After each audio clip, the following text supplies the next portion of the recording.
Good morning. চলে এসেছি সকাল সকাল তোমাদের কাছে। দেখো আজকে হচ্ছে বুধবার সকালবেলা ঘুম থেকে উঠে এই যে চশমাটাও এখানে রেখে, আসলে খাটের ওপরেই আমার এই সবগুলো জিনিস থাকে জানো তো, ফোন, চার্জার, বোরোলিন, মুখের নাইট ক্রিম, চশমা সব আমার খাটের সাইডে রাখা থাকে। তো নামলাম, নেমে বাথরুম করে এসে দাঁত ব্রাশ করে এসে এই এখন উঠছি বিছানায়। কিন্তু জমে যাচ্ছি, বিশ্বাস করো একদম জমে যাচ্ছি। কম্বল ফম্বল ফেলে পালিয়েছিলাম, এখন আবার মনে হচ্ছে শুয়ে পড়ি, কিন্তু শুলে তো হবে না বলো, কিছু না কিছু তো করতেই হবে। যদিও একা থাকি, সবাই বলে একা থাকলে নাকি কাজ কম, তো জানি না কি কাজ কম হয়, আমার কিন্তু সব করতে হয়। ঘর মোছা, বাসন মাজা, কাচা, রান্না, বাজার, দোকান সব কিন্তু একা হাতে করতে হয়। একা মানুষের কষ্টও বেশি, পরিশ্রমও বেশি। তো যাই হোক, করতেই হবে, একা যখন থাকতে হবে তখন করতেই হবে। তো কম্বলটা ভেবেছিলাম একটু রোদ্দুরে দেবো, কিন্তু রোদ্দুরের কোনো দেখা নেই। তো এখন সেই বলতে হবে রোদ্দুরের দেখা নাই রে, রোদ্দুরের দেখা নাই, কি বলবো বলো। তো সেই অবস্থা, বারান্দায় রোদ্দুর এখন হয়ে গেছে আর নেই, বারান্দায় রোদ্দুরও আসে না আমার, এমন অবস্থা। আর গরমকাল যখন হবে না, বিশ্বাস করো আমার এই যে জানলা বন্ধ দেখছো, তখন এর ওপর দিয়ে আরও দুখানা চাদর দিতে হবে। এখন ঠান্ডার জন্য বন্ধ, আর তখন আবার রোদ্দুরের জন্য বন্ধ রাখতে হয়। পুরো গরমকালটা আমার সারা খাট রোদ্দুরে ভর্তি, দেখতেই পাবে তোমরা অবশ্যই করে। তো পুরো খাট আমার রোদ্দুরে ভর্তি হয়ে যাবে। আর ওই ঘরে, দুটো ঘরেই তাই, মানে পুরো মানে রোদ্দুরটা না কীভাবে জানি না ঘুরে পুরো পশ্চিম দিকের রোদ্দুর, এই 1টা-1.5টার পর থেকে আমার ঘর দুটো একদম রোদ্দুরে ভরে যায়। তো চলো, হয়ে গেল আমার বিছানাটা মোটামুটি পরিষ্কার করা। আজকে আর চাদর পাল্টাবো না, চাদর পাল্টাবো বৃহস্পতিবার। তো এখন আমি অন্য ঘরের অন্য কাজগুলো করব। তো এই যে আমার বিছানা পরিষ্কার করা হয়ে গেছে, এভাবেই রেখে দিলাম। জানলা তো খোলার কোনো প্রশ্নই নেই, প্রচণ্ড ঠান্ডা হাওয়া আসছে, এখন এভাবেই থাকবে। চলো এবার ওই ঘরটা যাই, একটু গিয়ে দেখি কি অবস্থা। তো চলে এলাম এই ঘরে। এই ঘর তো এরকম পরিষ্কারই থাকে, যেহেতু কেউ ইউজ করে না সেই জন্য পরিষ্কার থাকে। আর বাইরেটা, চলো বাইরেটা দেখাই, দেখো কীরকম কুয়াশা, দেখো পুরো কুয়াশা, একদম আবছা আবছা ইয়ে হয়ে গেছে একদম, মানে পুরো আকাশ টাকাশগুলো না, মানে অর্ধেকটা জায়গা করে দেখাই যাচ্ছে না, কি বলবো। আর এই গাছটা দেখো পুরো আমের মুকুলে না ভর্তি।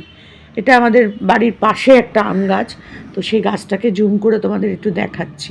পুরো আমের মুকুলে ভর্তি, খুব আম হবে এবার এই গাছটায়, বোঝাই যাচ্ছে। আর একটু যদি কাছে হতো, হাত দিয়েই আমি পেরে নিতাম।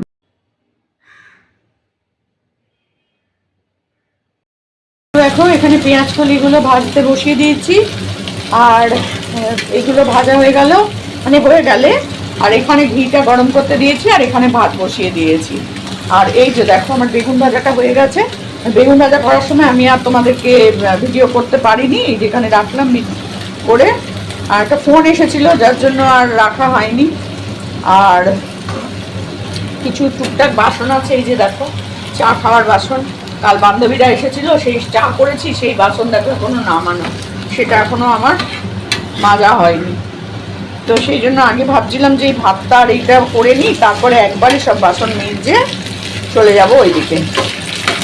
আর ভাল লাগে না এই ঠান্ডার মধ্যে না, আমার কোনো কাজ করতে ইচ্ছা করে না, বাবার গো বাবা। চলো এটা আগে ভেজে নিই। ভাজাটাও আমার হয়ে এসেছে, আর এদিকে আমার ভাতটাও হয়ে গেছে।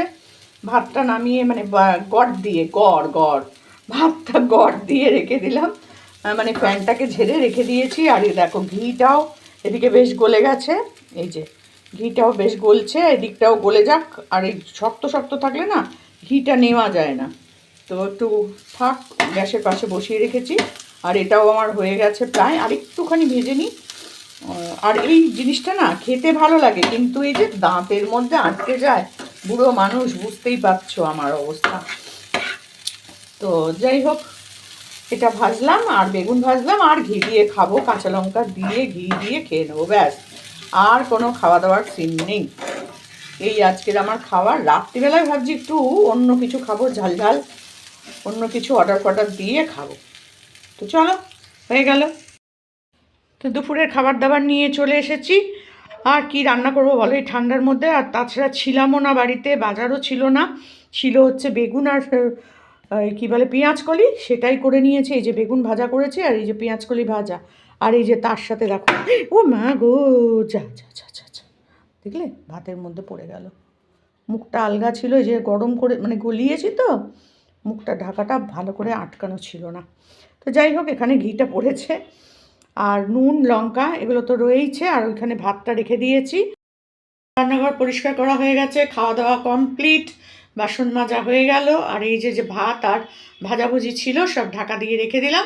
ফ্রিজে রাখার তো দরকার নেই, কারণ ফ্রিজে রাখলে প্রচণ্ড ঠান্ডাও হয়ে যাবে, আর যা ঠান্ডা বাইরে, তা ফ্রিজে রাখার আর দরকার নেই, যা ঠান্ডা।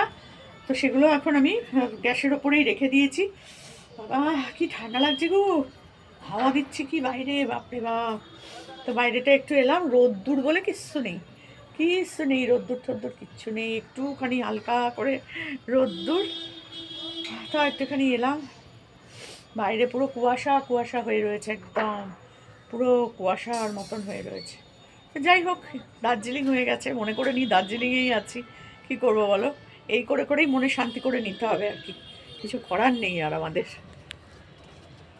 দেখো আমার মানি প্ল্যান্ট গাছের অবস্থা দেখো, মানি নেই, এই জন্যই তোমাদের বলি যে আমার পাশে একটু থাকো। দেখো এই যে একটা ছোট্ট নতুন পাতা বেরোচ্ছে, এই যে বেরোবে, গাছটা লাগিয়েছি কদিন আগে, কিন্তু পাতা খুব একটা বেরোয়নি, এই দুটো তিনটে পাতা নতুন বেরিয়েছে, আর এইগুলো তো আগে ছিল, ওই অবস্থাতেই রেখেছি। আর পুরনো যে গাছটা ছিল, এই দেখো তার ভেতর থেকে আবার বেরোচ্ছে, যে ডান্ডি বান্ডিগুলো কেটে বাদ দিয়ে দিয়েছিলাম, তো এখন দেখছি আবার তার ভেতর থেকেও সব পাতা আস্তে আস্তে বেরোচ্ছে।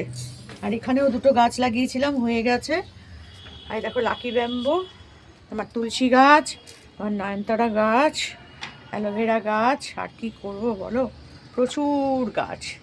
বাইরে আজকে একদম কুয়াশায় ভর্তি, একদম কুয়াশা, উফ বাবা। গুড ইভিনিং বন্ধুরা, সন্ধ্যেবেলা আবার চলে এসেছি। ব্লগটা দুপুরবেলা অবধি করে রেখে দিয়ে তারপরে একটু কাজকর্ম করে একটু শুয়েছিলাম, জানো তো প্রচণ্ড ঠান্ডা লাগছিল, পারছিলাম না। আর উঠে এখন একটু সন্ধে টন্ধে দিয়ে দেখো চা, একটা স্টোল মাথার ওপর দিয়ে দিয়ে দিয়ে বসেছি। আর এই দেখো আমার বান্ধবী কালকে নিয়ে এসেছিল দই বড়া, তা দই বড়াটা তো আর খাওয়া হয়নি, তাই ভাবলাম একটু দই বড়াটা খেতে খেতেই আবার তোমাদের সাথে একটু গল্প করে নিই।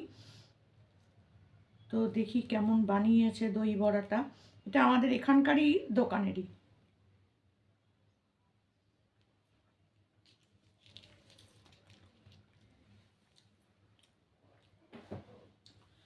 দই বড়াটা সব থেকে ভালো আমাদের এখানে ব্যারাকপুরে একটা দোকানে বানায়, আমার ওই দই বড়াটাই খেতে ভালো লাগে।